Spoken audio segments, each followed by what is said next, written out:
of that assist car. During the investigation, many eyewitnesses were interviewed by various media outlets. Several others chose not to talk to the media, but contacted law enforcement directly. Witnesses were interviewed by local and federal law enforcement, sometimes together, sometimes separately, but all statements were provided to the other party. All previous statements of witnesses who testified before the grand jury were also presented to the grand jury, whether they were media interviews or whether they were interviews by the FBI or by the county police department. The statements of all witnesses, civilian, law enforcement, and experts were challenged, of course, by other law enforcement, by the prosecutors, and by the grand jurors themselves. A common and highly effective method of challenging a statement is to compare it to the previous statements of the witness for consistency and to compare it with the physical evidence. Physical evidence does not change because of public pressure or personal agenda. Physical evidence does not look away as events unfold, nor does it block out or add to memory. Physical evidence remains constant and as such is a solid foundation upon which cases are built. When statements changed, witnesses were confronted with the inconsistencies and conflicts between their statements and the physical evidence. Some witnesses admitted they didn't actually see the shooting or only saw a part of the shooting, or only repeating what they had heard on the street. Some others adjusted parts of their statements to fit the facts. Others stood by original statements even though their statements were completely discredited by the physical evidence. Several witnesses described seeing an altercation in the car between Mr. Brown and Officer Wilson. It was described as tussling, wrestling, a tug of war, or just some movement. Several other witnesses described Mr. Brown as punching Officer Wilson while Mr. Brown was partially inside the vehicle. Many of the witnesses said they heard a gunshot while Mr. Brown was still partially inside the vehicle. At least one witness said that no part of Mr. Brown was ever inside the vehicle and that the shot was fired through an open window while Mr. Brown was standing outside.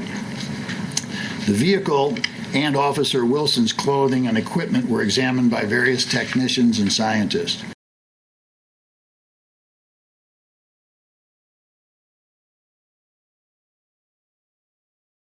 Were also found on the outside of the left rear passenger door of the police vehicle. Mr. Brown's blood or DNA was found on the inside of the driver's door,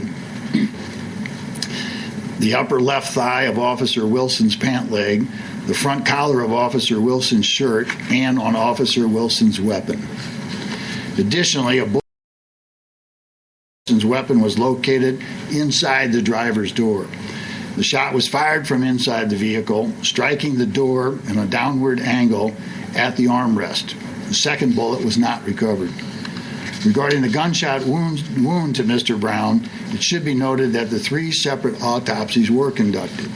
One by St. Louis County Medical Examiner's Office, one by a private pathologist, and one by the Department of Defense Armed Forces Medical Examiner. The results of all 3 autopsies are consistent with one another in all significant respects. Mr. Brown had a gunshot graze wound of the right thumb. The path of that bullet is away from the tip of the hand. Soot, consistent with a close range gunshot, is present inside that wound. Officer Wilson also had a medical examination which indicated some swelling and redness to his face. Almost all witnesses stated that after they heard the shot fired while Mr. Brown was at the car, he hesitated and then ran east on Canfield. Most stated that almost immediately, Officer Wilson got out of his vehicle and chased after him. Some witnesses stated Wilson fired at Mr. Brown as he chased after him, striking him. At least one witness saying he struck, or one of those shots struck Mr. Brown. Others stated that he did not fire until Mr. Brown turned and came back toward Officer Wilson. At least one witness stated that as Officer Wilson got out of his vehicle, he shot Mr. Brown multiple times as Mr. Brown stood next to the vehicle. Yet another witness stated that Officer Wilson stuck his gun out the window and fired at Mr. Brown as Mr. Brown was running. One witness stated there were actually 2 police vehicles and 4 officers present, but only one officer fired a weapon. Most witnesses agreed that near the corner of Canfield and Copper Creek, Mr. Brown stopped and turned around facing Officer Wilson. Some said Mr. Brown did not move toward Officer Wilson at all, but was shot multiple times as he stood near the corner with his hands raised. In subsequent interviews with law enforcement or their testimony before the grand jury, many of the same witnesses acknowledged that they didn't actually see the shooting. Some were running for cover, some were relating what they heard from others, or, as I said, what they assumed happened in that case. Several other witnesses maintained their original statement that Mr. Brown had his hands in the air and was not moving toward the officer when he was shot. Others said that he was shot. Several witnesses stated that Mr. Brown did not raise his hands at all, or that he raised them briefly and then dropped them and turned toward Officer Wilson, who then fired several rounds. Other witnesses stated that Mr. Brown stopped for a very brief period, then moved toward Officer Wilson again.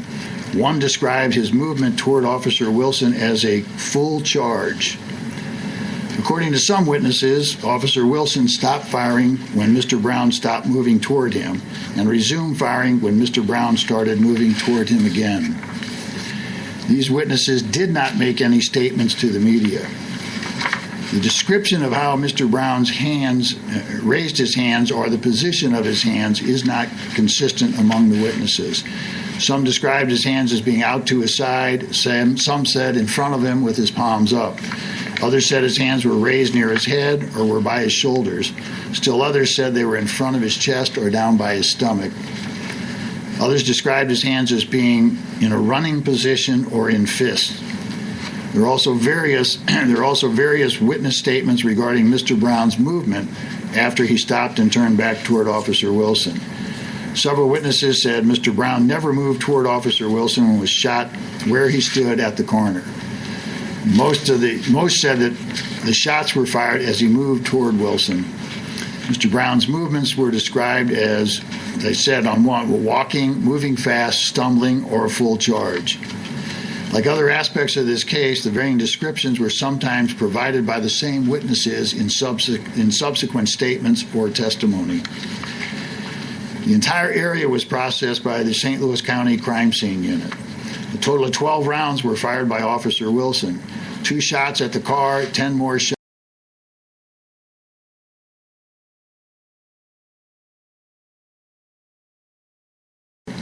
He sustained 6 or 7 more gunshot wounds, depending upon whether one of the shots was an entry or a re-entry wound. Mr. Brown sustained a second graze wound, another graze wound, to his right bicep.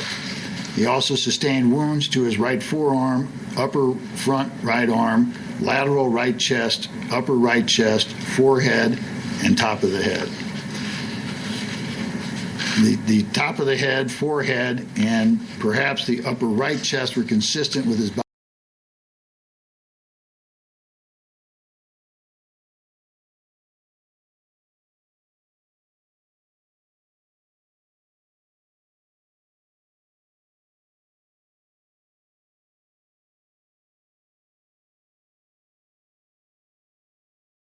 The last. It would have rendered him immediately unconscious and incapacitated.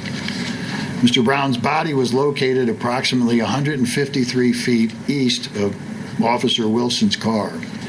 Mr. Brown's blood was located approximately 25 feet farther east, past his body. A nearby tenant during a video chat inadvertently captured the final 10 shots on tape. There was a string of several shots, followed by a brief pause, followed by another string of several shots. As I stated earlier, the evidence and the testimony will be released following this statement. I'm ever mindful that this decision will not be accepted by some and may cause disappointment for others. But all decisions in the criminal justice system must be determined by the physical and scientific evidence and the credible testimony corroborated by that evidence, not in response to public outcry or for political expediency. Decisions on a matter as serious as charging an individual with a crime simply cannot be decided on anything less than a complete critical examination of all available evidence. Anything less is not justice. It's my sworn duty and that of the grand jury is to seek justice and not simply obtain an indictment or a conviction. I do want to say that, look, during this extremely tense and painful time that we have, the citizens of this community should be, and I know are, very mindful of the fact that the whole world is watching and watching how we respond and how we react. And I would urge each and every one of them that with the loss that was suffered by the Brown family, no young man should ever die. This is a loss of a life, and it's a tragic loss regardless of the circumstances. But it's opened old wounds, and it's given us an opportunity now to address those wounds, as opposed to in the past where they just fade away. For how many years have we been talking about the issues that lead to incidents like this, and yet after a period of time, it just sort of fades away. So I urge everybody who's engaged in the conversation, who's engaged in the demonstrations, to keep that going, to stay with that, not to let that go, and to do it in a constructive way, a way that we can profit from this, a way that we can benefit from this by changing the structure, by changing some of the issues, by solving some of the issues that lead to these sorts of things. I join with Michael Brown's family and with the clergy and with anyone else and everyone else, the NAACP and the Urban League and every government official and every private citizen that you've heard in urging everyone to continue the demonstrations, continue the discussion, address the problems, but do so in a constructive way and not in a destructive way. Because I have time for a few questions now. I'll just kind of start over here. Yes, sir. Gentleman in the black sweater.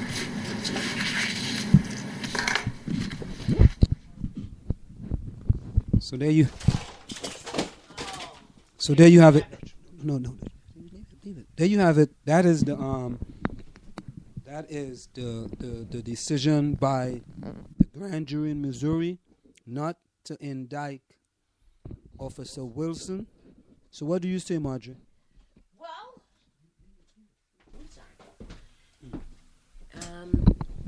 Well, I guess I'm not surprised, considering that that's what was expected. I don't know. I'm just kind of shocked by it all. you know, I think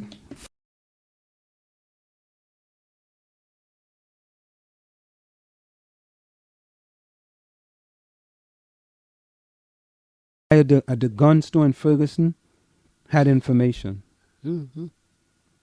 Because he said that there was going to be a not guilty plea. He said that.